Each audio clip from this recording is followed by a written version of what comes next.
Buenas noches para todos.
Muy buenas noches para todos y todas. Vamos a dar comienzo a la clase de hoy, viernes 3 de septiembre del año del Señor 2021. Estoy con 33 estudiantes del curso de investigación 2 de la institución. Saludo muy especialmente a Álvaro Cavadía, Anderson Correa, a Andrea Álvarez, Andrés Felipe Agudelo, Beatriz Leida Rodríguez, Blanca Nelly Monsalve, Cristian Mesa López, Cristian Alexis Cano Álvarez, Gloria Patricia Jiménez, Iván Monsalve García, Juliet Carolina Arango, Juliet Posada, Caterín Vergara, Laura Restrepo, Laura Vanessa Espinosa, Liliana Andrea Ladino, Luis Carlos Botero, Luis Eduardo Gómez, Luisa Fernanda Mazo, Luz Alteri Rodríguez, Manuela Sepúlveda Gómez, María Alejandra Ríos Muñoz, Mario Quintero, Michelle Schneider, Sandra Patricia Sánchez, Steven Mejía Bolívar, Verónica Castro, Vladimir Tibochá, Wilson Ortiz Correa, para un total de 38 estudiantes. Los Buenas saludo. noches, me acabo de unir, no sé si de pronto ya pasó por mi nombre, Olga Cecilia Calderón. Bienvenida. Gracias. Hola, profe, Juliana Cañas. Julie Bolívar. Juliet Hernández. Juliet Badel. Yaret María Benítez. Bueno, para todas, bienvenidas. John Dairon Monsalve. Están en este momento conectados 40 con Andrés Felipe Arango Arias.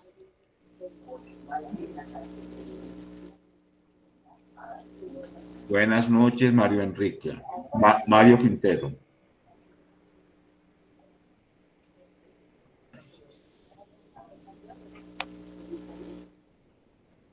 Espero se encuentren todos muy bien. disfrutando de salud y bienestar. Muy buenas noches para todos, profesor. Buenas noches. Buenas noches.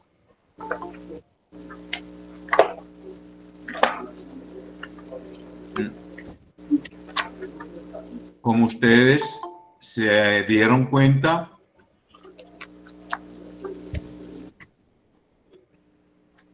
la institución entró en un relevo. Don Jessy, apague el micrófono, que está dando retorno. ¿Quién tiene el micrófono? Les decía que la institución había pasado por un relevo y tenemos en el momento ya otro director, quien está a sus órdenes para atenderlos. La oficina se cambió, ya no está en el consultorio jurídico, sino que está en el club. Allá están las oficinas del programa. Gracias, profe. Bien pueda. Álvaro Cavadía, ¿cómo está? Profesor y compañero, buenas noches. Muy bien. Buenas noches. Buenas. Bien pueda. Director del programa. Sí, ya le doy el nombre. Ya le doy el nombre. Un minuto. El nuevo director del programa. Ah, pensé que era usted, profe. No. Hay un nuevo director del programa. Ya le doy el nombre de él. Bueno. También les quiero decir que si tienen algún inconveniente con las plataformas o algún inconveniente con el SINU, yo les voy a poner unos teléfonos ahí en el chat de esta plataforma para que ustedes los tengan en cuenta para una comunicación más personalizada con ellos. ¿Sí? Bien pueda Mario Quintero. Buenas noches. Muy buenas noches para todos, profesor. También me di cuenta que habían montado un nuevo laboratorio forense. Me decía la doctora Lince, estaban cordialmente invitados todos los compañeros, pero pues, no se podía porque unos están laborando, obviamente, pero muy bueno porque en cierta medida eso fortalece más la universidad y nos va a servir para nuestro aprendizaje. Muchas gracias, profesor. Claro que sí. Muy bien. Entonces, hoy la clase preferentemente nos vamos a situar en el documento que yo les compartí, el mismo documento que está en el ABA. Les ruego que esas actividades del ABA las tengan muy pendientes, en efecto, para no cambiar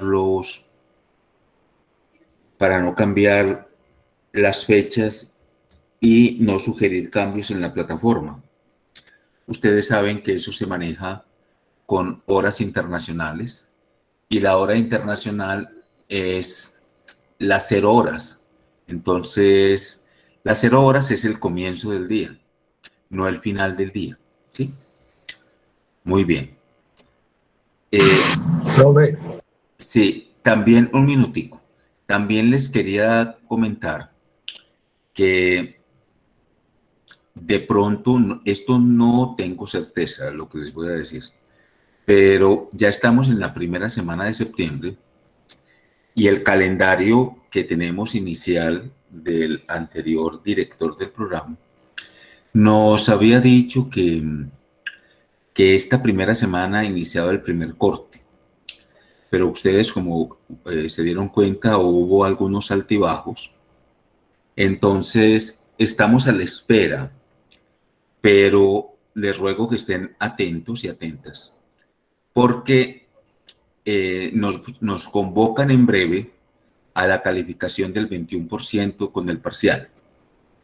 Y el evento es que no se atropellen ustedes con esos parciales y que los podamos hacer en 2 sesiones, unos y otros. Entonces, esa es pues como mi inquietud, la cual hemos manifestado y pues se ha tenido como en cuenta. Entonces, inmediatamente yo esté enterado de la programación o de la reafirmación de la que había o de la nueva programación, les estaré contando para la calificación del 21%. En el evento que se proponga el 21%, pues entra lo que hemos trabajado en clase, en un examen con las técnicas propias del ECAES. Se propone en plataforma y ustedes lo resuelven. Y para ello, pues se les ofrece la nota. Terminada la sesión, nos reunimos para la evaluación. La evaluación es que ya usted tiene la nota, sino simplemente que nosotros corroboramos, deliberamos, fundamentamos y situamos.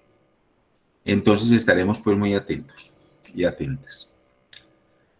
Bueno, si tienen alguna pregunta, bien puedan la manifiestan, o si no, vamos a comenzar con la presentación del texto. Álvaro. Profe, tengo una duda referente a la vía de entrega de las actividades. Ya que Sí. en el ABA dice para poder entregar y no hay como la opción de subir el No, Word como tal. no, todos tienen la opción de subir porque son tareas. El único que no tiene la opción de subir porque es un foro y usted lo propone ahí mismo es el del sílabus. De resto, los demás tienen forma de adjuntar. ¿Listo? Listo, Porque profe, eso gracias. están configurados como tareas. Al estar configurados como tareas, tienen forma de adjuntar. Muy bien. Yo espero que hayan leído el texto y que en la lectura del texto pues tengan formalizaciones al respecto, ¿cierto? Yo voy a presentar situaciones en defecto de ese texto. Me refiero a la investigación, una competencia para el estudiante de Derecho.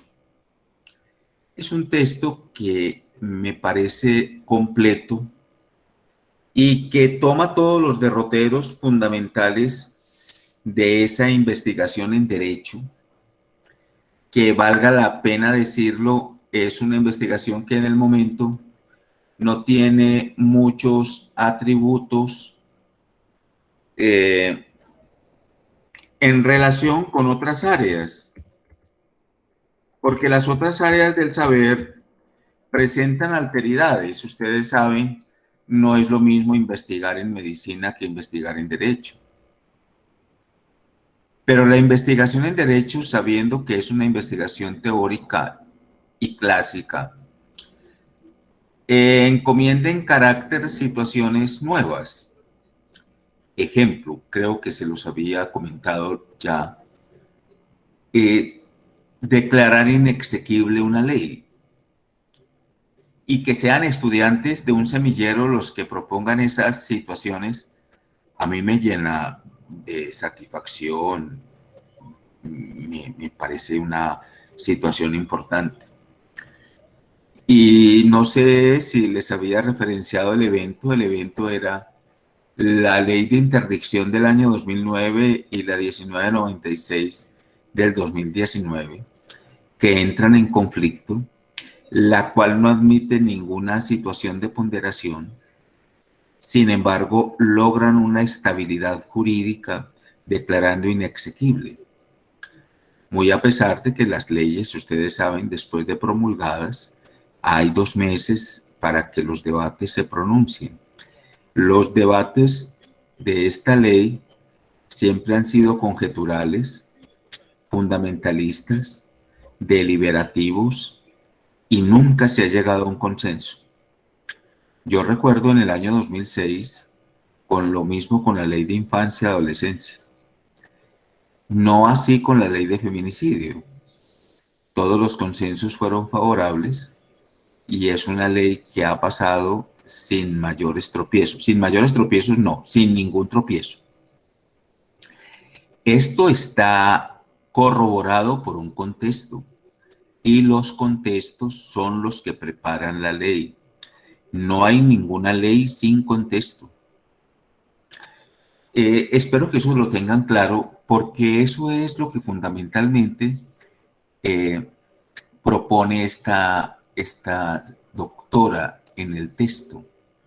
Y ella propone unas palabras claves como son la competencia investigativa, la investigación jurídica y sociojurídica y currículos de los programas de derecho.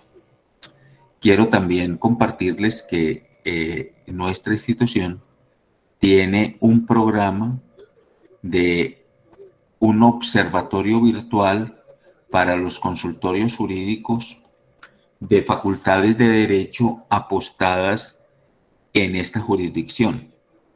Me parece un trabajo maravilloso. Se está haciendo con el semillero de bioderecho y se está pretendiendo esa situación. Otra que creo que se las comenté la vez pasada, de la enseñanza del derecho para privados y privadas de la libertad que quieran conocer de derecho. Por ahora no se trata de matricularse ni nada de esas cosas, simplemente de presentarles el derecho penal y los derechos humanos. Nosotros consideramos que es un vacío grandísimo y que si ellos quieren, pues porque nosotros no podemos. Entonces, por medio de nuestra plataforma, que tiene chat, que tiene un WhatsApp preferencial, porque no podemos hacerlo. Y además, si a ellos se los permiten, porque para eso hay que pedir un permiso especial, porque no es a toda hora que van a tener esa concesión, pues la tienen por una app y lo pueden mantener felizmente. Pero que una persona privada de la libertad pueda conocer de su delito, pueda conocer de las situaciones de su delito, pero al mismo tiempo conozca los beneficios que tiene la buena conducta de un privado o de una privada de la libertad aquí en Colombia. A mí me parece que hemos tocado un momento preferencial y un momento muy grande en esta manera de hacer derecho. Bueno, queridos jóvenes, cuando uno está de frente a un texto como el de la doctora tiene por nombre María Teresa Carreño Bustamante. Ella es docente e investigadora de la Universidad de Manizales. Entonces, lo que uno diría, bueno, ¿qué es la pretensión de la doctora? Entonces, si ustedes ven el encabezado de la introducción, se los leo. Dice, desde la Constitución del 91, mucho se viene hablando de una formación que contextualice con necesidades sociales, más humana, ubicada en la realidad. Desde el preámbulo enunciado de nuestra Carta Fundamental, el Constituyente de 1991 destacó el valor esencial de la educación, al consagrar la igualdad y el conocimiento como elementos que caracterizan el Estado social de derecho, cuyos bienes afianzan y consolidan la estructura de un marco jurídico tendiente a garantizar la existencia de un orden político, económico y social justo en aras de la prevalencia del interés general sobre el de los particulares. La doctora lo que pretende es hacer un contexto para la investigación en derecho. Pero, queridos estudiantes, hacer un contexto para la investigación en derecho es asimismo también hacer un contexto para la enseñanza del derecho.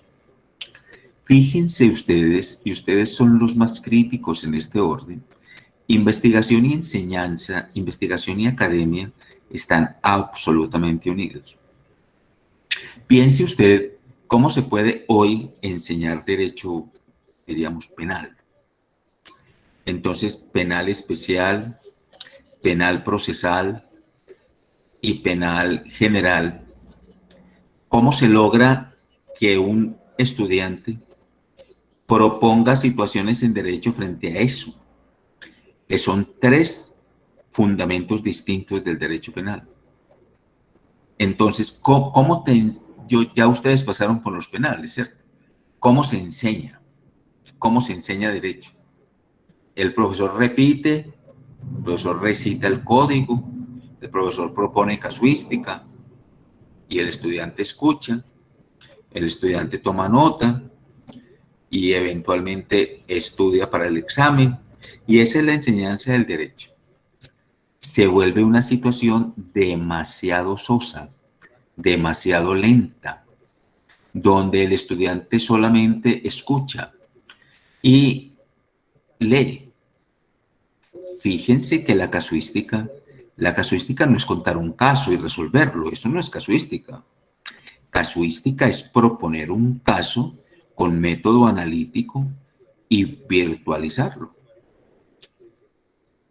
Fíjense que la investigación está encaminada a eso. Si yo investigo, ninguna como el penal me sirve para esa situación. Por eso, uno leyendo este texto de la doctora, lo que encuentra es que lo que hace ella es una separación fuerte entre academia e investigación para luego unirlas al final y decir que son inseparables y que la una sin la otra no gozarían de un estipendio especial para el derecho. El derecho aflora, el derecho se fundamenta, el derecho se manifiesta, el derecho se expresa, pero en la investigación. Recuerden que también nosotros tenemos un precedente de la investigación judicial y de esa no estamos hablando. No estamos hablando de investigación judicial, ni de investigación en balística, ni nada de esas cosas.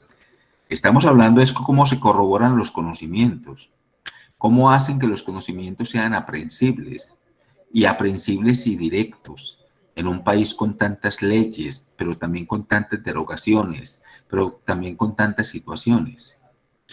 Si ustedes han leído los sílabos de sus cursos, todos los sílabos de sus cursos juntos, unidos, lo que pretenden es mostrarle a usted un panorama general del derecho, un panorama sustancial del derecho, un panorama eficaz del derecho. Y en ese panorama eficaz del derecho, la investigación ha jugado un papel preponderante. La doctora lo reafirma en su texto. Incluso dice, me adelanto, dice al final de su exposición de la introducción lo que dice, escuchemos. Se esperaría que esta intención propuesta en la Constitución Nacional, legislada en la Ley 30 del 92 y operacionalizada a través de los diferentes acuerdos, decretos y normas que regulan la educación superior en Colombia, los PI son como los programas de educación integral que debe tener toda universidad, de las instituciones universitarias y los currículos de los programas de derecho estén organizados de manera que la acción, la autonomía y la reflexión se logren en los educandos. Una forma de alcanzarlo bien puede ser una formación en competencias, particularmente en la competencia investigativa, por ser esta la que da mayor libertad al sujeto durante su proceso de formación. Queridos estudiantes, a ver, nosotros no podemos poner límites al conocimiento, pero también no poner límites a la información y a la información de contexto. Les pregunto, pero no para que respondamos, sino para que ustedes se interroguen. ¿Cuántos programas de derecho hay en el epicentro del centro de Medellín? Del centro de Medellín. Ustedes saben que hay varios. Hay varios programas de derecho. Esos programas de derecho pues tienen una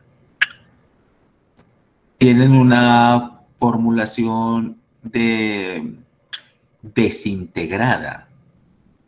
¿Por qué digo desintegrada? Porque si nosotros pudiéramos, lo que pretende pues la institución, hacer ahora un observatorio de los programas de los consultorios jurídicos, pero el observatorio está en el orden del deber ser. Fíjense que todas las facultades son distintas y cada una va teniendo como un énfasis y las tenemos muy cerca a nosotros. Pero también vale la pena que ustedes se pregunten, bueno, ¿y cómo están valoradas?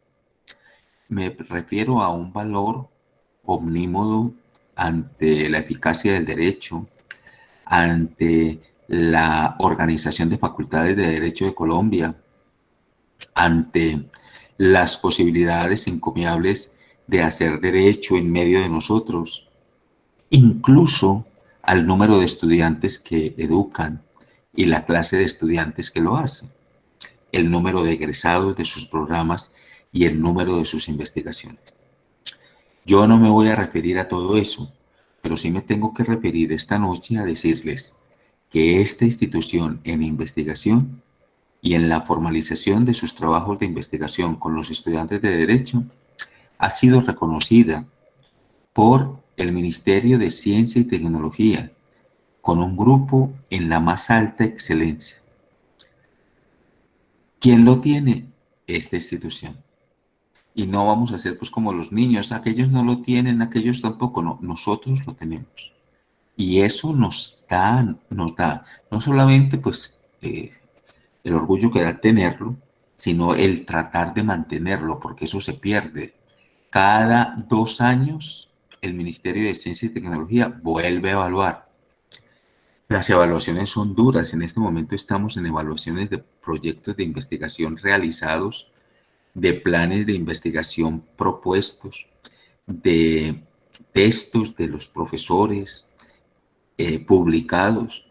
Y ustedes saben que no es lo mismo publicar en una revista que en otra. Si las revistas tienen como repositorio Scopus, es lo mejor. Pero si no tienen como repositorio Scopus, no son tan bien catalogadas. Y bien catalogadas no quiere decir que sean las más vistas. Bien catalogadas quiere decir que les hacen una revisión profunda, que el escrito allí mandado pues está propuesto en carácter. Por eso vale la pena que ustedes conozcan y conozcan los logros que en tan poco tiempo esta institución tiene para mostrar a la sociedad, porque nuestra investigación se centra en los problemas sociales y eso es lo que dice esta doctora en el documento. Un programa de derecho que investigue sobre los problemas de su entorno es un programa que se ha acreditado en la sociedad. Oiga, qué bonito eso. Yo les digo no con una falsa modestia o con una falsa humildad, pero se los digo también como ha de decirse. Nuestra institución ha hecho investigación en el centro de la ciudad. La primera institución que hizo trabajo con los indigentes de la ciudad fue la nuestra. Por eso participamos en la política pública para los habitantes de la calle en Medellín. Tenemos publicaciones y proyectos al respecto. La más alta publicación que se dio sobre eso fue de las niñas y de los niños, no en la calle, es que no están en la condición de calle, sino que están en los orfanatos, si lo podemos llamar así, o en lo que dispone el Instituto de Bienestar Familiar, acá mismo en el centro. Pero estos niños se quejan que es mejor estar en la calle que allá están en altísimo peligro. Pues no estamos hablando que sean todos, claro está, sino un caso. Póngamele cuidado a esto, estoy hablando de caso. Esos casos fueron 3 casos. Y en ese tiempo lo trabajé con unos estudiantes que trabajan todavía en la fiscalía. Y la investigación, pues si ustedes vieran la publicación de esos trabajos, son eméritos, de verdad. Así también fuimos los primeros que escribimos sobre la familia Emberá, se me escapa el otro, estos son unos Emberá que estuvieron en el Alto Andágueda y que por problemas de seguridad y por conflictos entre paramilitares y militares, Profe, ellos tuvieron que huir de su territorio. No te estoy hablando de una cosa de ayer, es una cosa que tiene ya un tiempo. Bien puedas, bien puedas. no, profe, para pronto complementarte, tenemos en Antioquia los Emberacatí en la zona de Ituango, en el resguardo Jaibucamá de San Matías, y los Emberachamí que también están en la zona de Urabá y parte del suroeste. Te confieso que no sé qué Emberá serán, pero estos son unos Emberá que estaban en el Alto Andágueda. El Alto Andágueda es entre esa alta montaña entre Antioquia y Chocó, y que se vinieron aquí a resguardarse y que el gobierno local de aquel entonces los llevó de nuevo, pero ellos se regresaron. Y Son los los chamí, profe, son los chamí, Emberachamí. Pero es que el Emberachamí que está en Ciudad Bolívar ya está muy bien. No, estos eran como del campo. Bueno, los unos o los otros, te estoy contando el problema.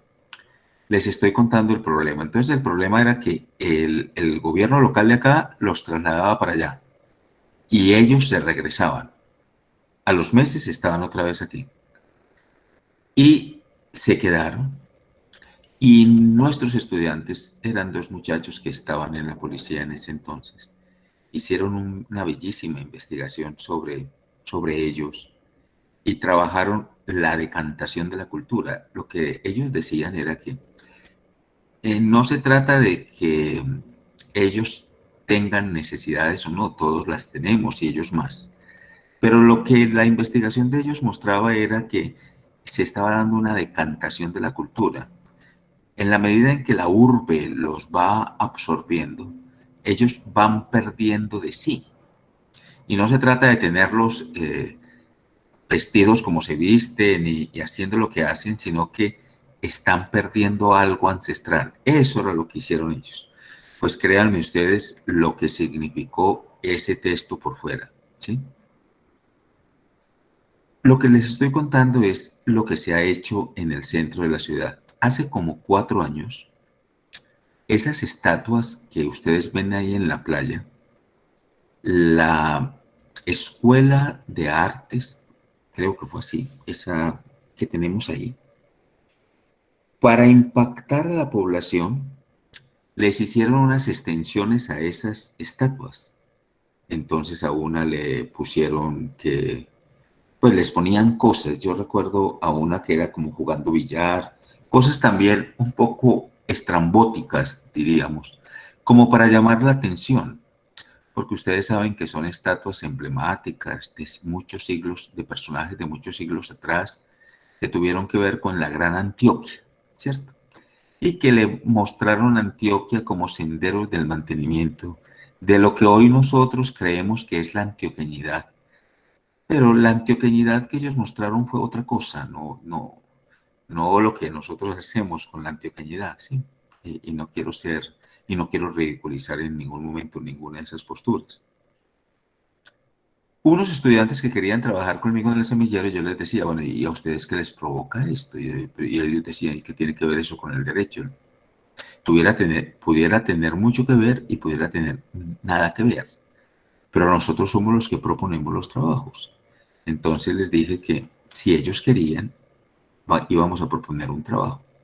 Y el trabajo era, bueno, un monumento de esos, ¿quién lo hace? ¿Quién lo propone? Y fue una maravilla jurídica el conocer ese trabajo y cómo son ordenanzas y cuánto vale cada cosa. Pues queridos jóvenes, a ver, para abreviarles, el trabajo de esos muchachos fue un trabajo laureado, pero ni siquiera por nosotros, fue laureado por la administración municipal.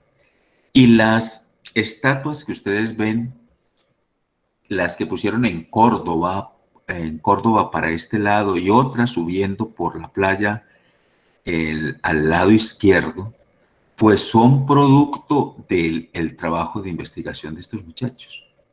Porque estos muchachos decían, vea, pongan personas más emblemáticas de la ciudad, más cercanas a nosotros. Hay unas estatuas de gente de ahora, pues decimos que de ahora, pero gente que luchó por el Medellín por el Medellín bueno, investigativo y social que tenemos. Ejemplo, doña Luz Castro de Gutiérrez, por decir algo. ¿Qué te estoy contando? Te estoy contando de cómo la investigación se va haciendo, pero tiene que impactar el centro de la ciudad, donde nosotros estamos. Ha de impactar la localidad.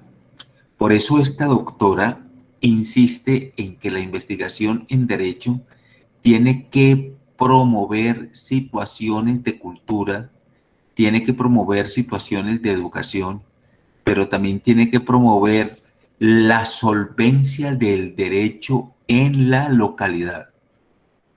O sea, ¿es solvente estudiar derecho? También lo hicimos. En ese estuvo un doctor a quien pues estimamos mucho y ya no está en la institución. A él también pues sobre la enseñanza, qué se enseña, cómo se enseña y para qué se enseña. Bien pueda, Yesid, buenas noches. Profe, buenas noches. Buenas noches. Y compañeros todos. Doctor, plausible todo eso que usted me cuenta y nos cuenta esa investigaciones de los compañeros anteriores que nos antecedieron. Pero entonces hoy viendo las noticias desde Medellín, Antioquia, el alcalde Daniel Quintero inaugura un mural de 15 metros de ancho por 4 metros de largo, donde hace alusión a los hermanos vikingos, porque es un mural donado por los daneses, por el hermano país de Dinamarca. Entonces, ¿eso qué nos representa a nosotros, doctor? También nosotros vamos en contravía de lo que legalmente deberíamos hacer. Y eso está en el centro de Medellín, porque yo escuché, dice, en los bajos de San Antonio.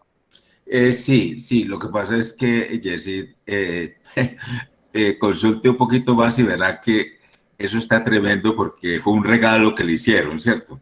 Y fíjate que nosotros somos de la tradición que ¿cómo es? A mula regalada no se le mira el colmillo. Pero fue un regalo que le hicieron y entonces, ¿qué iba a hacer él con eso? Pero la verdad es que es también muy importante que ustedes se interroguen qué investigación están haciendo las facultades de Derecho que están en el centro de Medellín, hacia dónde orientan. Nosotros, a ver, te cuento también otra, tenemos un estudio, ese estudio hubo que suspenderlo porque ya no había con quién hacerlo, el de el mercado ilegal versus espacio público en el centro de la ciudad. Eso tiene publicaciones, pero eso fue muy hermoso. Fueron cosas muy, muy especiales, sobre todo, qué es lo que pasa con el espacio público en la ciudad, qué es espacio público, sobre todo porque nosotros hemos tenido administraciones que le han cedido espacio público a particulares y que después no se recupera. Aquí en Medellín hay calles que hace 60 años no pasa un carro. Y entonces, cuando esas cosas suceden, pues la ciudadanía pierde. Pero nos acostumbramos, entonces eso se vuelve como un paisaje reiterativo. Bueno, entonces con eso te quiero corroborar lo que la doctora expone en el texto, en cuanto que esa investigación ha de tener contextos, que esa investigación ha de tener focos adyacentes de situaciones prolongadas en la vida social y en los efectos consuetudinarios de la vida social. Te comento la última. Unos muchachos muy jovencitos, de esos que estudian en la mañana, quisieron hacer un trabajo sobre el club. A ellos les llamaba mucho la atención el Club Medellín, que eso de dónde salió. Y entonces, pues a mí me gustó y los orientamos, como que buscaran los documentos, eso se llama investigación documental. Que busquen los documentos, que sobre los documentos propongan alternativas de análisis, que controviertan los documentos históricos y que propongan sobre los documentos históricos alternativas de nuevo conocimiento. Oiga, la publicación de lo del Club Medellín es una maravilla. ¿Cómo nació el Club Medellín? ¿Quiénes frecuentaban el Club Medellín? ¿Qué sucedió en el Club Medellín? Antes, claro, estamos hablando por allá de la década de los 50, la década de los 60, en los tiempos del Frente Nacional, las reuniones que se hacían allí. Muy interesante. Yo lo que les digo es que son trabajos muy interesantes. Como conclusión hasta aquí, queridos estudiantes, lo que propone la doctora en el texto, la investigación como competencia para el estudiante de Derecho, es que el estudiante de Derecho pueda, a partir de sus estudios en Derecho, iluminar su realidad social, iluminar su realidad consuetudinaria, iluminar su entorno y, iluminando su entorno, intervenir el entorno, porque no es solamente iluminarlo con comunicaciones, no, intervenirlo. Y el derecho puede proveer esas situaciones de intervención. No es de indeterminación, es de intervención del derecho como cualificable en el sistema educativo y cómo el derecho puede promover situaciones de desarrollo. Hasta aquí la primera parte del texto de la doctora de la Universidad de Manizales, María Teresa Carreño Bustamante. Si tienen alguna pregunta, bien puedan, vamos para la metodología.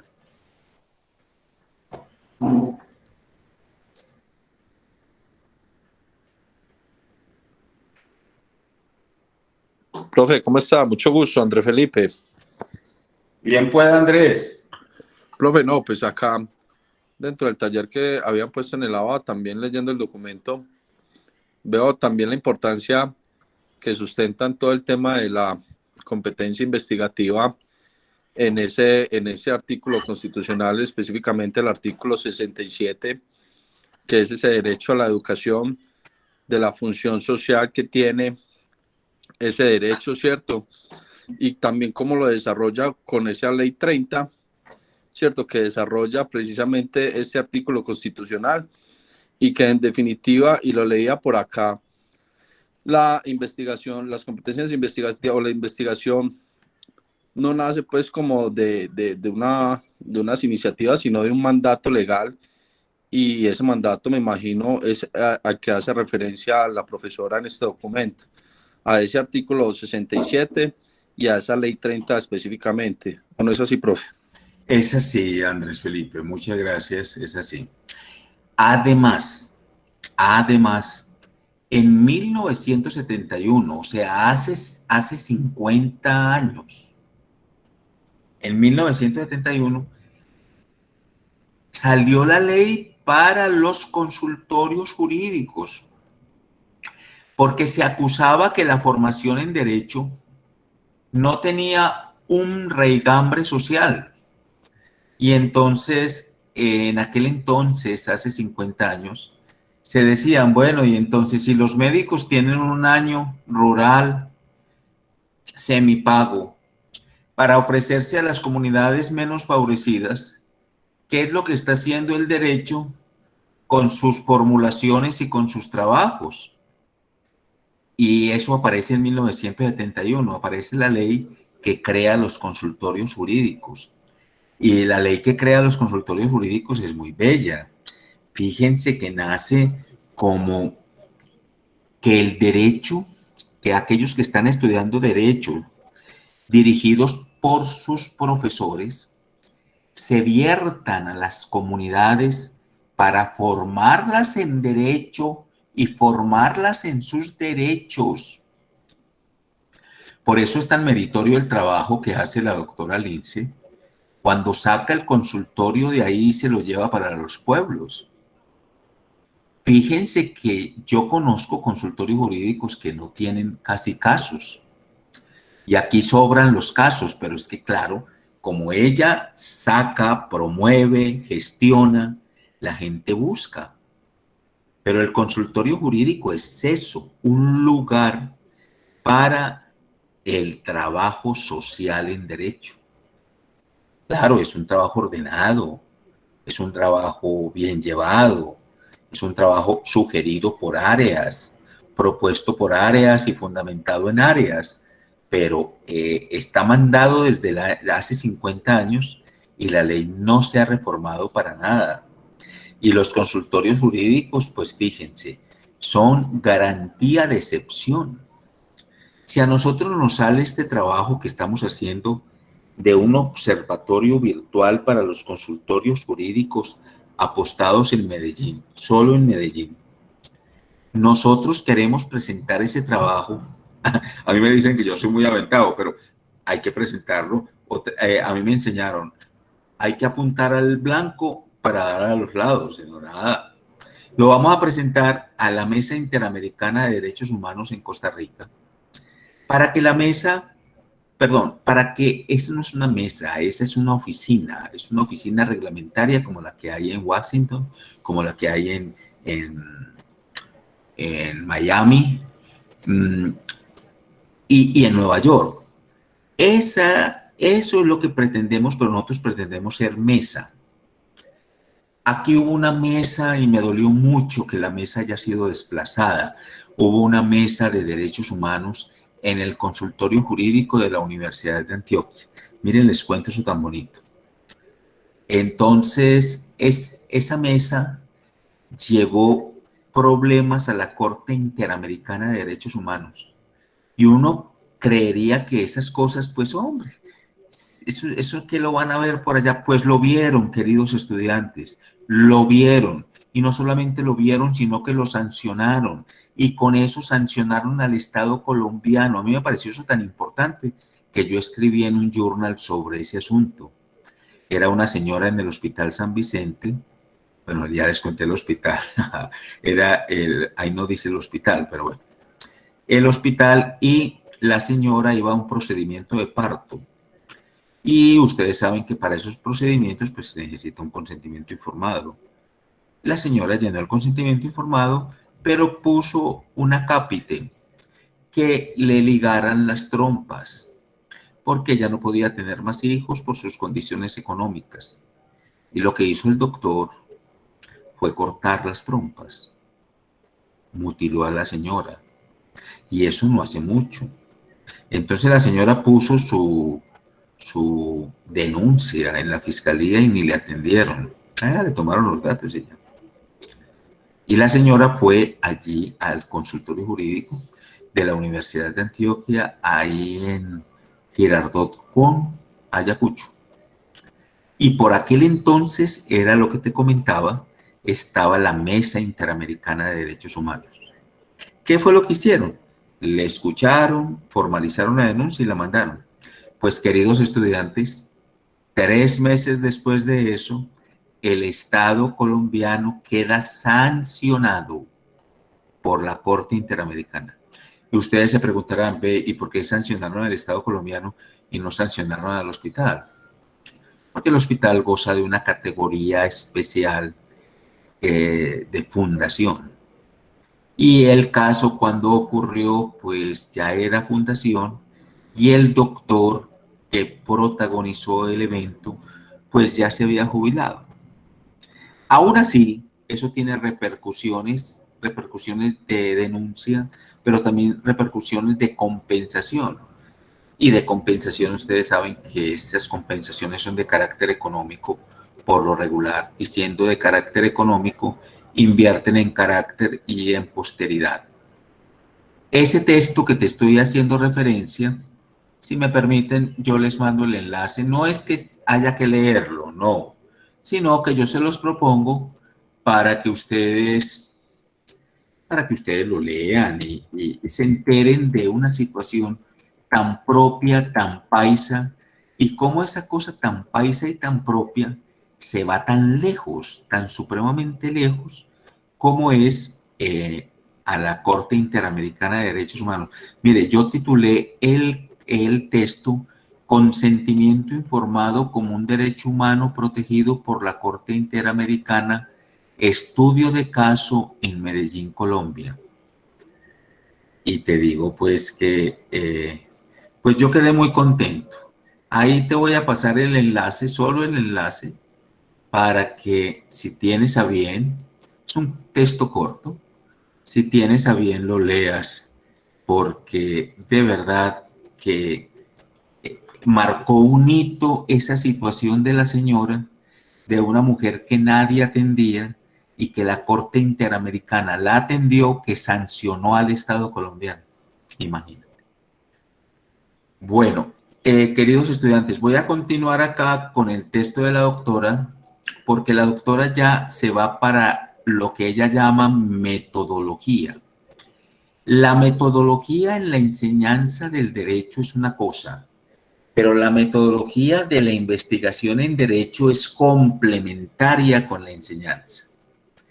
Y eso es lo que algunos no han descubierto y es en posteridad importante.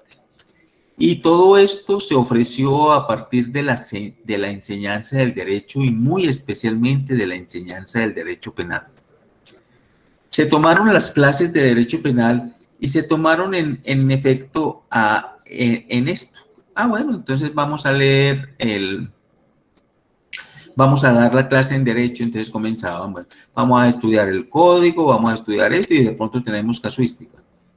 Pero eso era muy lento, es una enseñanza lenta.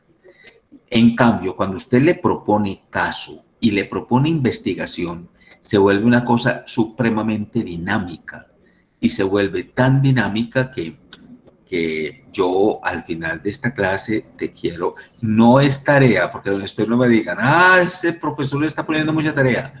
No, es para nuestra clase dentro de 8 días, para que a la luz de este texto y sobre todo lo que vamos a ver enseguida de metodología, puedas tú darle solución a unos problemas, en este caso de tipo penal. Esto es lo que yo cuando doy penal, pues le propongo a los estudiantes. Son casitos muy simples, son casitos, pero esos casos solo, jóvenes, solo se resuelven con investigación, no se resuelven con consulta, porque una cosa es la consulta y otra cosa es la investigación. Yo puedo consultar, incluso puedo preguntar, incluso puedo preguntarle a expertos, pero eso no es un conocimiento básico ni experto, ¿sí? El conocimiento experto es aquel que yo logro en clase y lo fortifico, lo fundamento y lo edifico con investigación. Solo así. Entonces, fíjate que uno aprende mucho en derecho. ¿Quién va a aprender derecho penal leyendo el código? Por Dios, eso es jamás. Eso es una cosa inherente al conocimiento, ¿cierto? Pero entonces, ¿cómo se va a enseñar derecho penal cuando hay 3 posibilidades de entenderlo? Mira que por lo regular son 9 créditos. 3 para penal especial, 3 para penal en procesal, 3 para penal en general. Y son así dados: general, especial y procesal.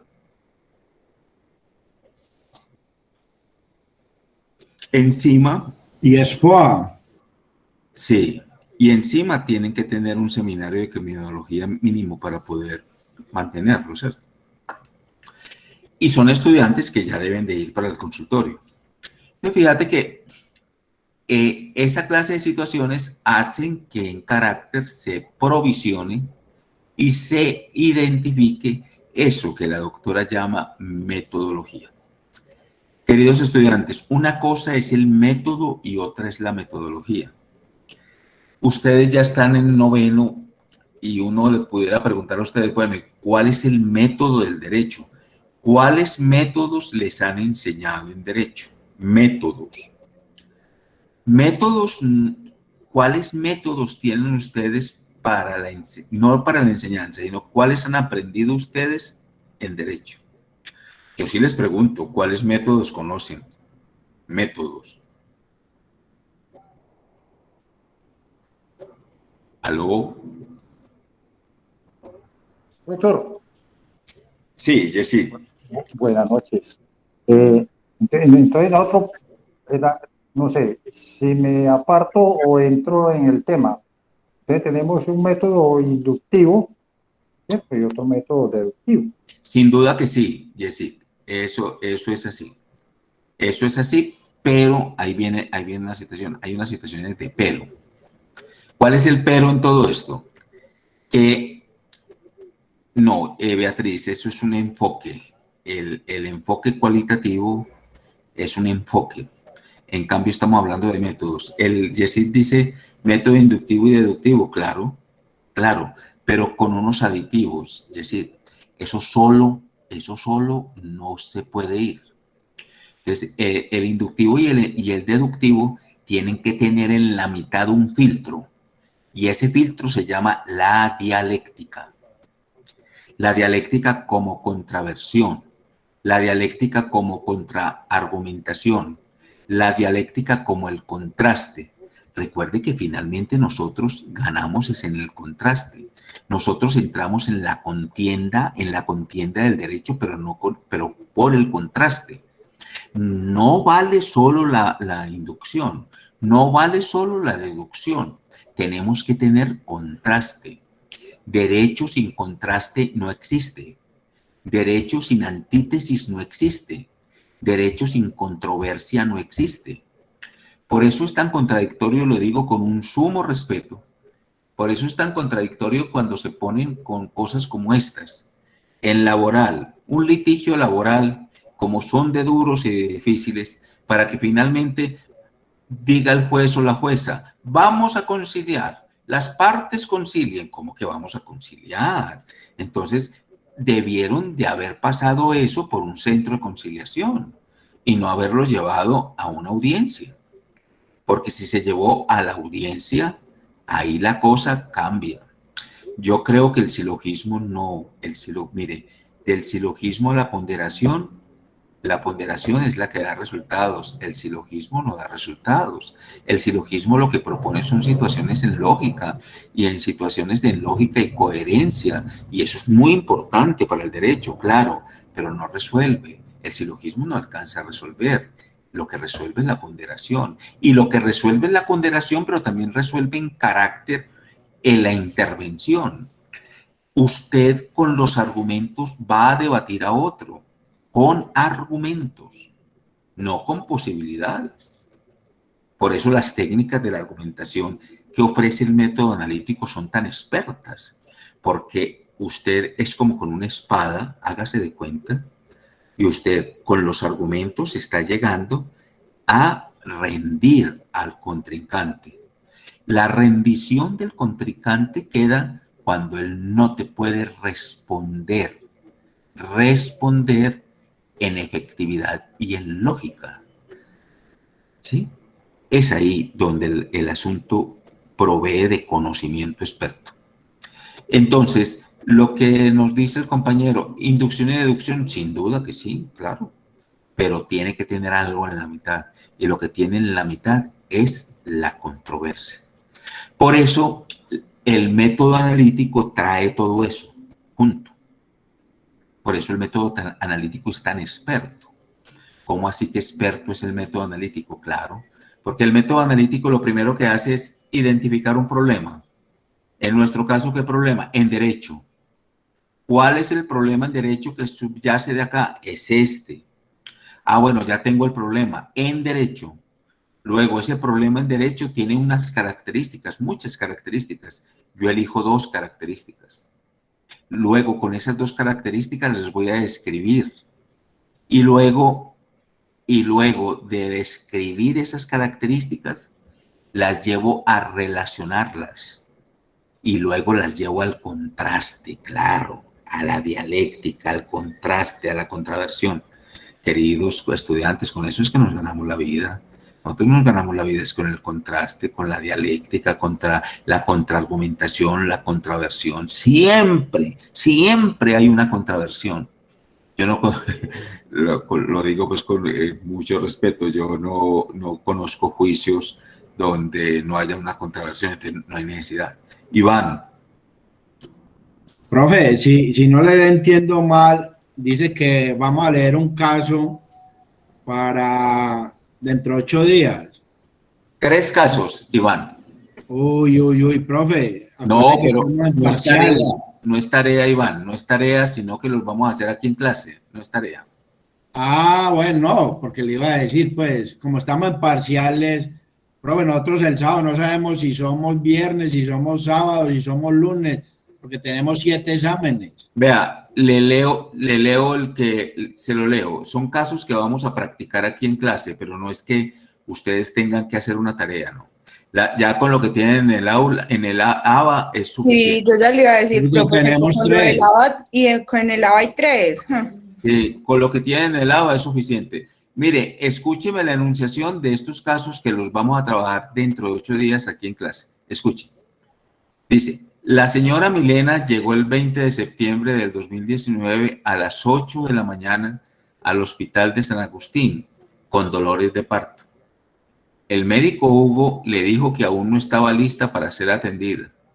Siendo las 12 del mediodía, la paciente ya había pasado los 4 centímetros de dilatación. Las que son aquí madres saben de qué estamos hablando.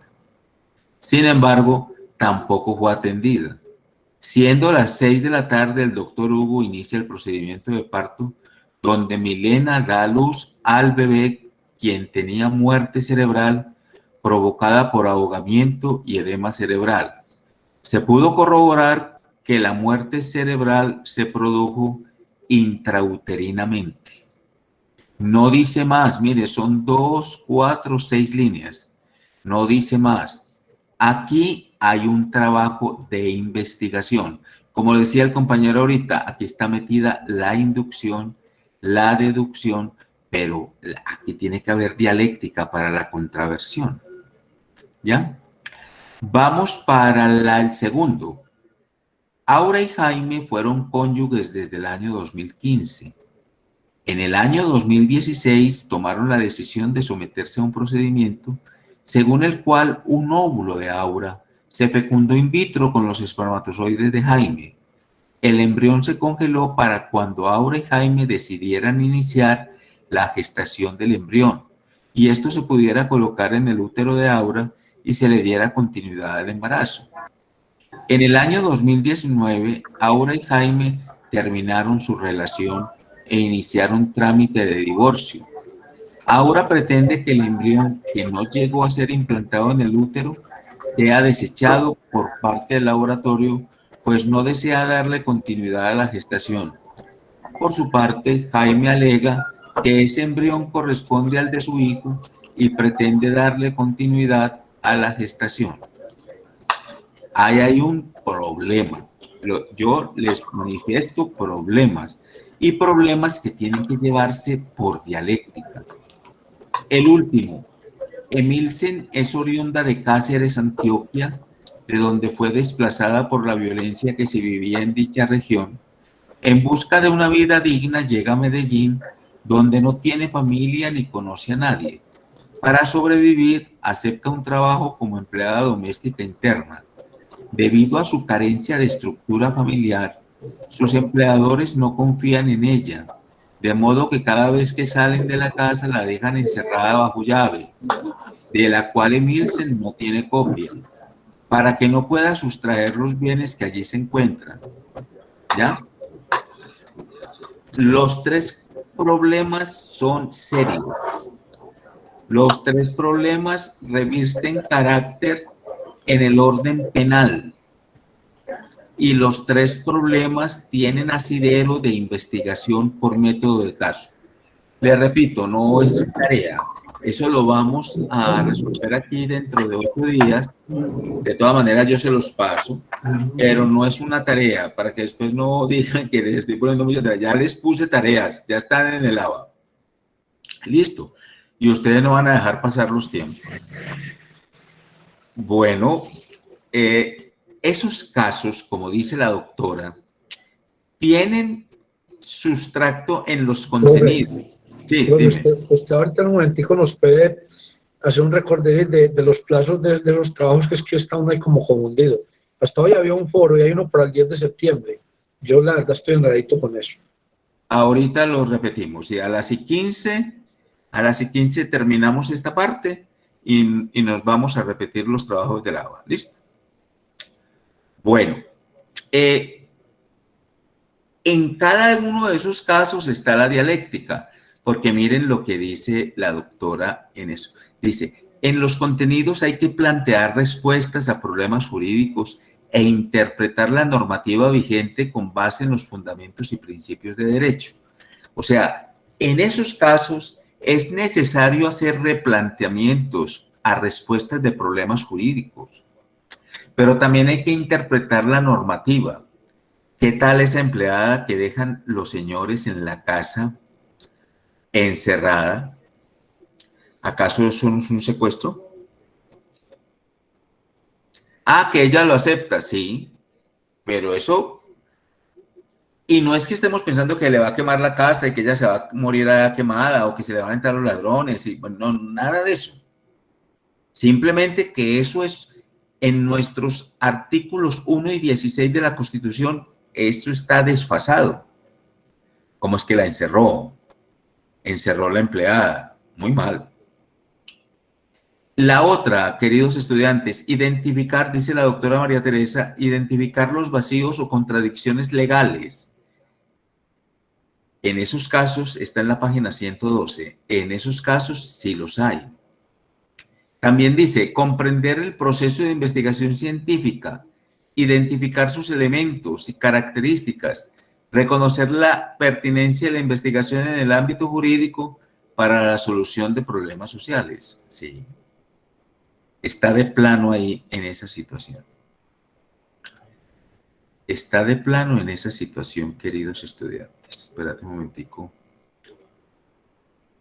Entonces, ahí tienen pues ustedes, queridos estudiantes, eso. Y dice finalmente en la página 114, emplear los elementos típicos de la organización de un proyecto en la formulación de la investigación científica, jurídica en un problema. Siempre que haya problemas, sin duda que va a haber posibilidades de hacer esa situación de la norma a la norma.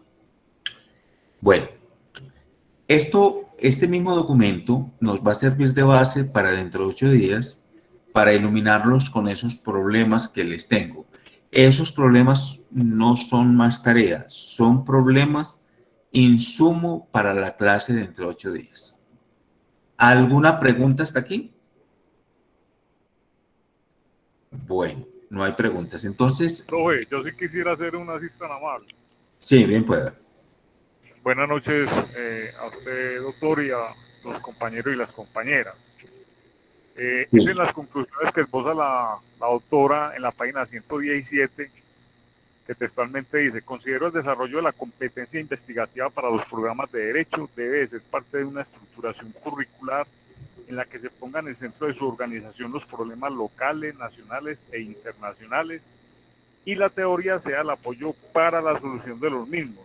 Es cambiar de lugar los contenidos que ahora ocupan el espacio central de formación, para que allí anide el problema, único capaz de despertar la reflexión en el sujeto y desarrollar su autonomía. Solo así es posible pensar en sujetos libres, autónomos y reflexivos, como los que caracterizan nuestra sociedad. Referente a lo que contextualiza la doctora ahí y mirando la situación pues de lo que ella quiere redireccionar para que los estudiantes de la Facultad de Derecho, y que hace mucho énfasis en los problemas sociales o introyectarse uno en la problemática social, uno podría abordar un problema como el que se vive en ciertas calles de la ciudad de Medellín con esta población habitante de calle, donde uno detecta, visualiza y vive la problemática de orden social, drogadicción, prostitución, problemas como esto cuando uno agrede a una persona pues por las vías de hecho. Toda esta situación que uno puede detectar en una comunidad de esta magnitud, la pregunta es cómo uno a nivel investigativo, mediante un grupo, digámoslo, de semillero o un grupo de compañeros de la Facultad de Derecho, le busquen alternativas de solución a esta problemática que se vive en el día a día, y no solamente en la ciudad de Medellín, sino a nivel nacional, enfocarlo y enrutarlo y de pronto analizarlo desde el contexto del artículo 230 de la Constitución, donde uno pues involucre los estrados judiciales. Es decir, ella recalca y dice de que toda esta problemática la debe uno de enfocar en la problemática social. ¿Cómo sería entonces este proceso investigativo para uno buscarle soluciones, que obviamente las hay y que se han puesto pues a consideración y que le han buscado una y otra alternativa de solución, pero que de fondo no se ha podido subsanar ni se podrá subsanar dicho problema? ¿Cómo podría uno, a través de la Facultad de Derecho, en la parte investigativa, llegar a ser parte de esta solución de este problema que se vive a nivel social? Eduardo, yo lo que conozco de este asunto es que la investigación no siempre la han presentado bien, y siempre se ha presentado como una materia más que hay que ver, que bueno, pero no una materia esencial, y pudiera ser una esencial en tanto ella convocara. Si la investigación no convoca a las áreas del derecho, entonces no logra hacer nada. Supongamos de ese problema del habitante de la calle en Medellín, usted me va a creer que ya en este momento hay varias tutelas. Óigame bien, oigan esto: tutelas ganadas por personas que consumen, o sea, que consumen estupefacientes, y se las han ganado a las EPS, pidiéndole al EPS que le provea de mejor droga, y póngale a eso todas las comillas, de mejor droga para no dañarse. Y hay EPS que las han sancionado porque no les buscan la mejor droga a estos personajes. Créame que las tutelas que le estoy hablando han sido de Medellín, no son de otra parte. Y se han ganado y han obligado a esa EPS, que por respeto no digo el nombre porque es la que más le ha tocado, y tuvo que buscar auxilio en la clínica de farmacodependencia, porque no es simplemente usted se puede ir a buscar la droga, sino que la tienen que categorizar para demostrar que es pura. Oiga esto en lo que caímos: pura. Y esa pureza, entre todo el comillado que queramos poner, es la que el otro consume. Entonces, ya esas tutelas, más de 3 te digo que sí son, están abordando un problema seriosísimo.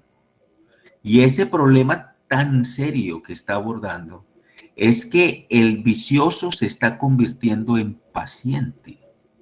No se ha convertido, porque la Facultad Nacional de Salud Pública se ha opuesto tremendamente a que ese vicioso se convierta en paciente. Pero ¿sabes cómo han podido combatir estas situaciones en países cultos como Holanda, como Suiza? El manejo que tienen en esos países con sus jóvenes es de esa manera.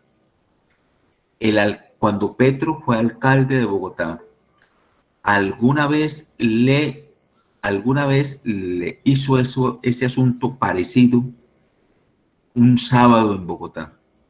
Y eso hizo que una gran cantidad de colombianos, incluido el señor procurador, se rasgaran las vestiduras bajo el supuesto categórico que con dinero del erario público se estuvieran drogando las personas.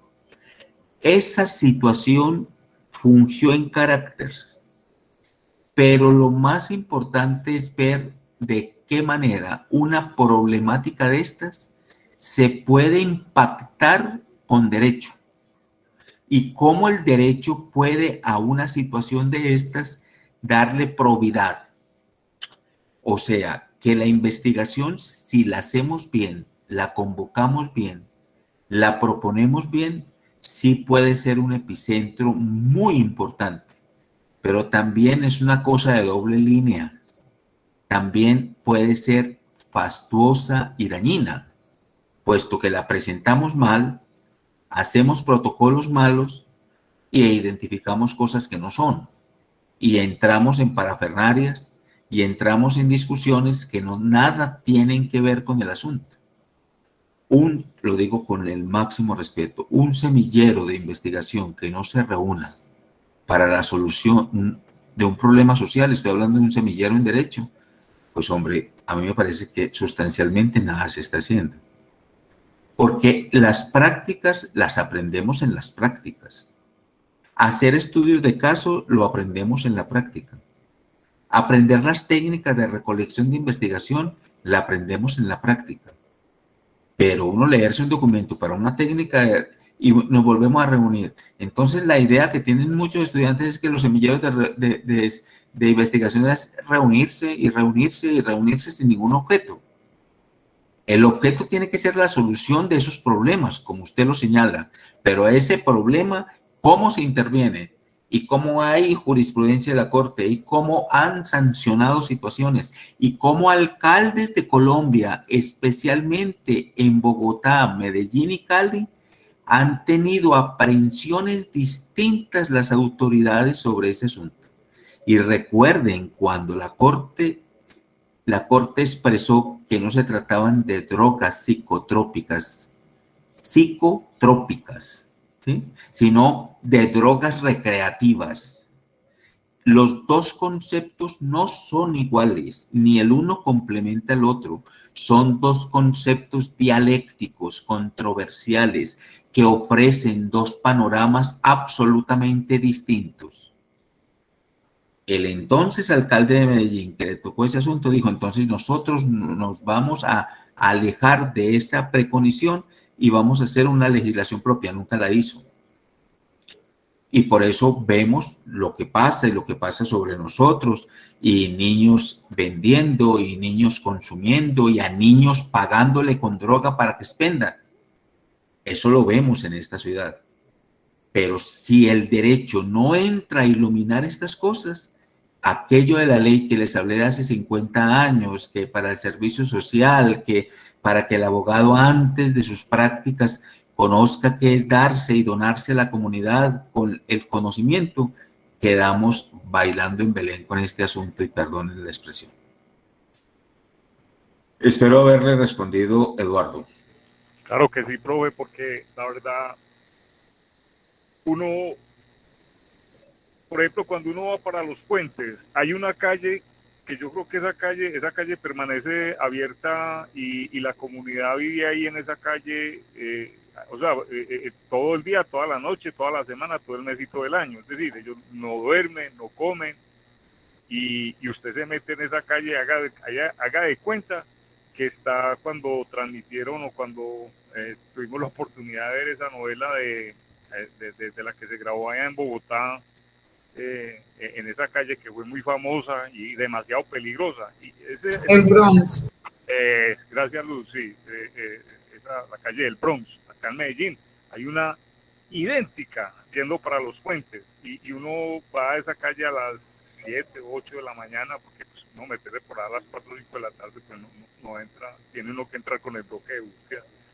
Y eso uno ve ese expendio de droga, esa cuestión de, bueno, todo lo que usted quiera, doctor, y uno pues analiza, uy, qué tristeza uno ver esa situación y esa población en esas condiciones, y yo sé que hay muchas instituciones que están haciendo muchas cosas en beneficio de todos y cada uno de ellos, pero no se saca pues la gente del problema, no se soluciona de fondo, muchas veces pues porque la misma comunidad no lo acepta, que ellos previenen estar en ese entorno, en esa vida, de pronto ser recluidos en un centro de recuperación.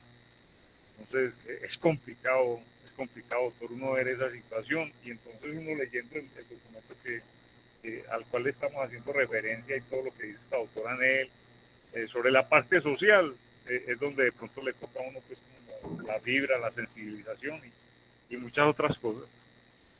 Gracias, Eduardo. Andrés, y vamos para Lava.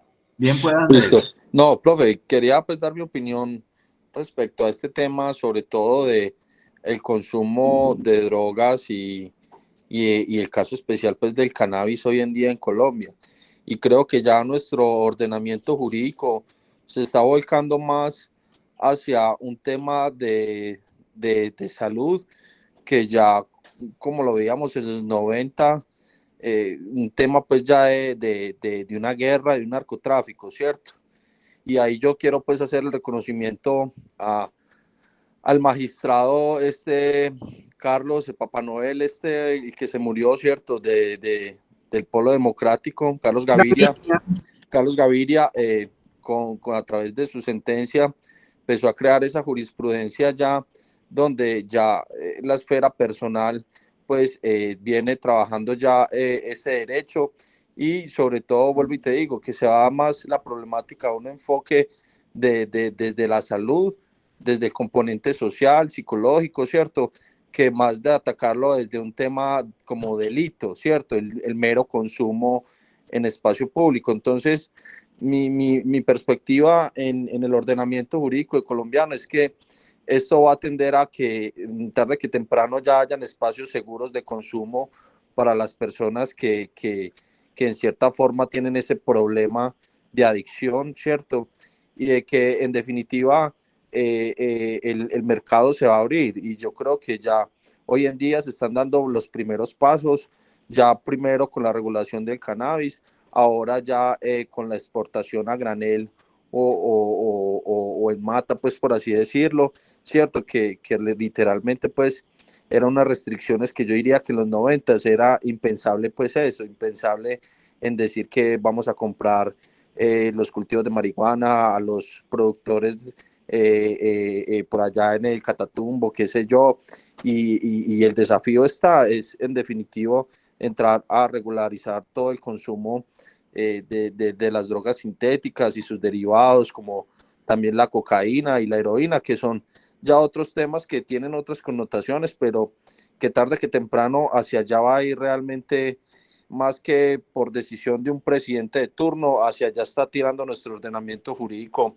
con los magistrados que están siempre a la cabeza, pues generando esa nueva jurisprudencia.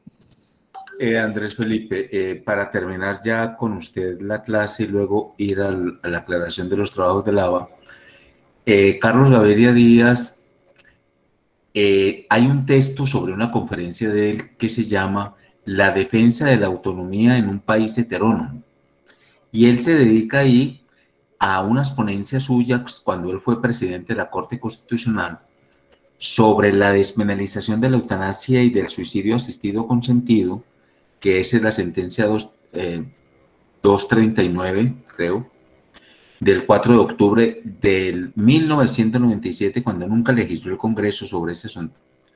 Y la otra sobre, la otra es más eventual, sobre el consumo de drogas psicotrópicas. Eso sí fue a partir de lo que él llamó la dosis personal, y sobre la dosis personal hay una elaboración en conjunto, pero sin duda que la defensa de la autonomía en un país heterónomo se le fue la mano, porque ser autónomo no es hacer lo que me venga en gana, ni ser autónomo es llegar a las libertades del otro. Eso de la autonomía se entendió de otra manera, y al entenderse de otra manera hizo que este país, de lo que hablábamos hace 8 días, tan conservador, tan hegemónico, se convierta en un país plural, como lo tenemos ahora, absolutamente plural. Y en este país plural es donde aparecen toda esta clase de situaciones. Pero lo cierto es, usted lo dijo y yo también lo creo, mucho de esto de hoy, con relación a del pasar del vicio a la salud, en muy poco tiempo vamos a ver ese asunto, porque mire lo que le comenté yo de las sentencias de la Corte. Y las sentencias, no lo digo de la Corte, perdón, de jueces de la República, que tímidamente han obligado a las EPS a dar mejor estupefaciente a los viciosos. Lo que pasa es que ya un vicioso en esa condición se convierte en otra cosa. Termino diciéndole que yo pertenezco a un comité de ética médica en la Facultad de Medicina de la Antioquia. Y antes de la pandemia se trató allá un problema de un señor así. Todos los fines de semana llegaba a policlínica, que había que tratarlo, que había que ayudarlo. Y alguna vez hubo que internarlo. Y en ese interno, él volvía a consumir dentro del hospital. Pues entonces, ¿cómo es posible que usted necesita estar interno aquí y aquí dentro del hospital consuma? Y la respuesta es que yo estoy enfermo. Eso abrió el dispositivo de esas tutelas que les estoy contando. Esa concepción de que no soy vicioso, sino de que estoy enfermo, es una connotación tremenda en este orden. Y el derecho todavía no ha entrado en esa clase de situaciones. El derecho, no hay trabajos en derecho sobre ese asunto. ¿Cómo posibilitar que ese que es vicioso se convierta en enfermo? Porque es que el vicioso siempre lo hemos considerado como que le falta voluntad, ¿sí? Que le falta voluntad, que le falta carácter. Y lo que pasa es que al faltarle voluntad y carácter está enfermo. Es un asunto muy delicado, me parece a mí. Y que las facultades de Derecho, al menos apostadas en Medellín, donde se han hecho las tutelas que les hablé y se han ganado, yo creo que estamos en mora de un trabajo de esos. Como anécdota les digo, el edificio de investigación de la institución está en todo Córdoba, al lado de la playa. Y ahí pusieron como un pequeño bulevar, con las estatuas, aquellas nuevas que les hablé, lugares para sentarse y lugares como de estancia. En una tarde soleada como la de hoy, eran lugares como de estancia, lugares ricos, ¿cierto? Como de estancia, para estar ahí un rato. Pues créanme que yo estoy en el tercer piso, pero el consumo que hay ahí en las tardes es una situación que no tiene frontera, para que sepan. Yo creo que nos falta, como lo dice la doctora, como Facultad de Derecho, intervenir estos problemas sociales. Muchas gracias. Voy a mostrarles lo del ABA. Bueno, yo llamé este primer tema la investigación cualitativa en Derecho. Ahí está el enlace y les propongo foro sobre el sílabus del curso. El foro sobre el sílabus del curso, ya han participado varios de ustedes. Y ese se vence, ya les voy a decir cuándo se vence ese. Ese se vence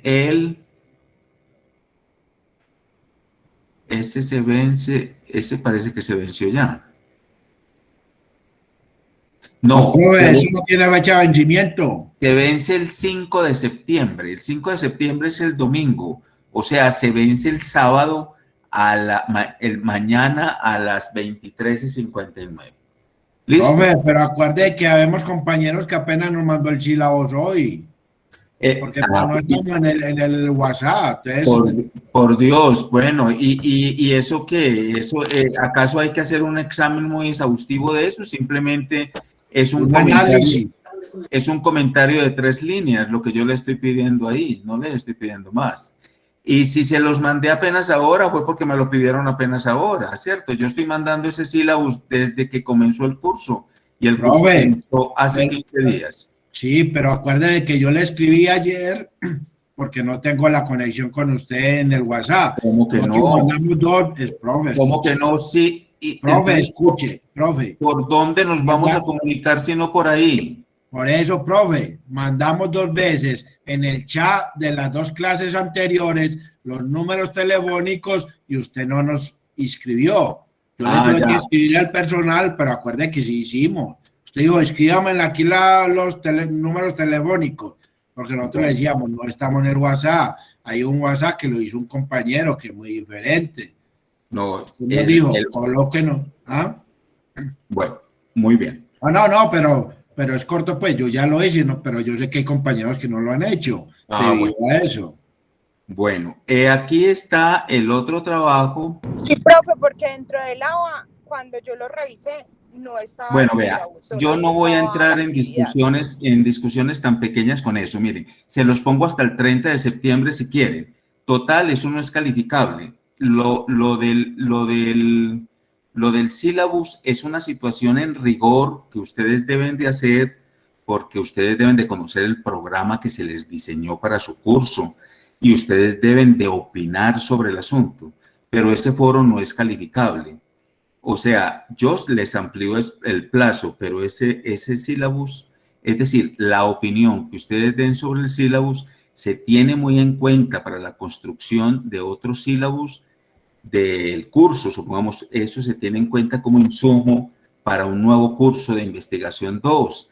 Bueno, ¿qué dijeron los estudiantes? Y no solamente qué dijeron, sino cómo les fue a los estudiantes, cómo fue el aprovechamiento de los estudiantes, de qué manera mantenemos esto o lo mejoramos. Para eso es el foro. No, tranquilos, yo ya mismo antes, ahorita que termine la clase, les pongo 8 días más sobre el sílabus, ahí no hay problema. Bueno, pasamos a los fundamentos de investigación cualitativa, que les puse 5 preguntas sobre ese texto de la doctora que estábamos leyendo, y ese es para el viernes 10 de septiembre, el día de San Nicolás, o sea, de hoy en 8 días. Tienen tiempo suficiente. Bueno. O sea que es el 9, profe, a las 23:59, para que no se vayan a equivocar. Y el otro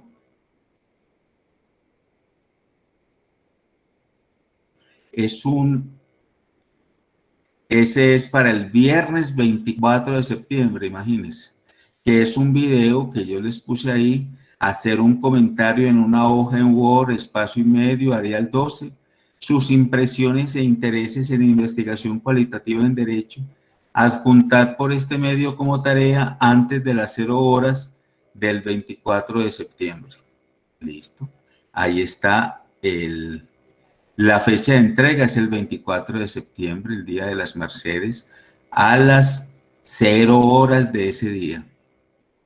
O sea que en ustedes está el dejarlos vencer. Y me comprometo ya mismo, miren, lo voy a hacer ya. A esto del sílabus, lo voy a ajustes, editar ajustes. Y voy a proponérselos 8 días más.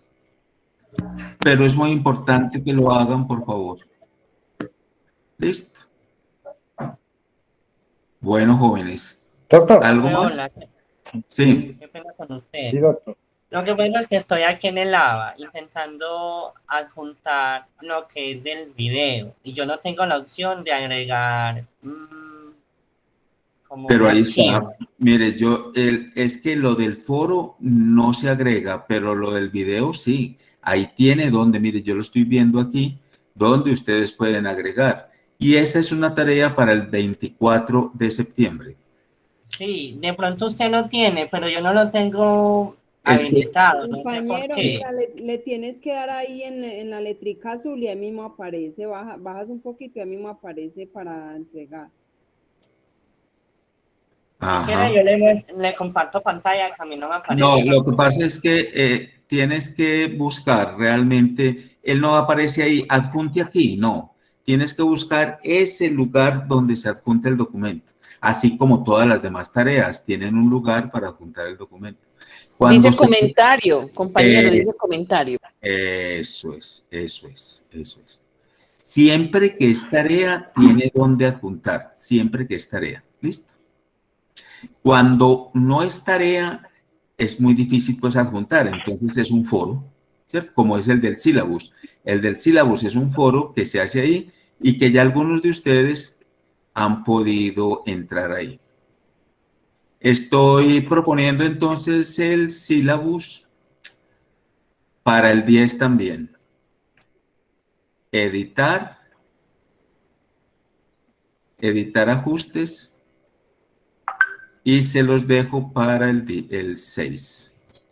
Perdón, para el 10. Aquí les puse 10 de septiembre. ¿Listo? Doctor, buenas noches. Buenas. Profe, muchas gracias. Con gusto. No, hasta luego. Profe, hasta luego. Feliz noche. Bueno. Gracias. No, espérate que Yesid y Eduardo levantaron la mano. Bien puedan. Y doctor, una cosita. Feliz noche. En el ABA mío aparecen 2 trabajos con 5 preguntas. Un documento de 12 hojas y el documento de la doctora de 10 hojas. Sí. Señor, y usted me habla ahora aquí en la socialización de solamente el foro del sílabus, fundamento de la investigación cualitativa de la doctora para el viernes 10 y para el viernes 24 el video.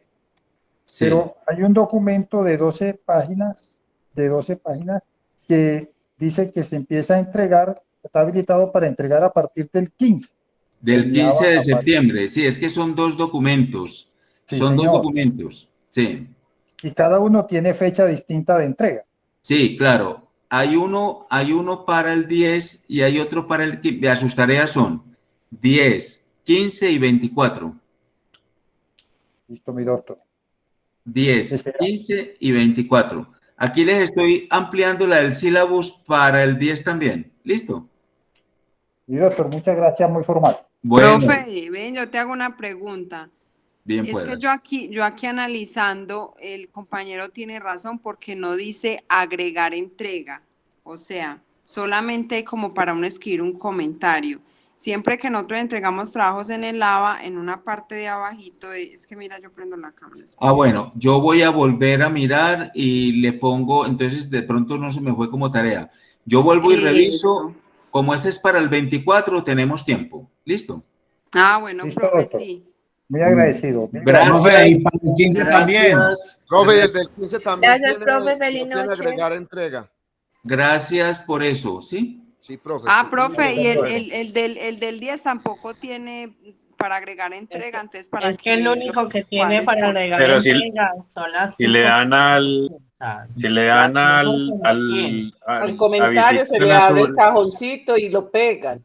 Sí, De todas pero maneras, ya yo- la agrega ahí en el comentario y no aparece en estado entregado, está como en estado no entregado. Entonces, Voy a revisar y les cuento. Todavía tenemos tiempo, ¿listo?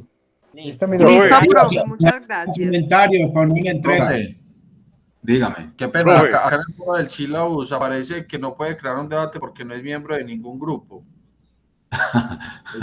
No, usted es miembro de este grupo. Es que usted tiene que matricularse por este grupo. No, No, puede por entrar. eso ya estamos matriculados, profe, me extraña.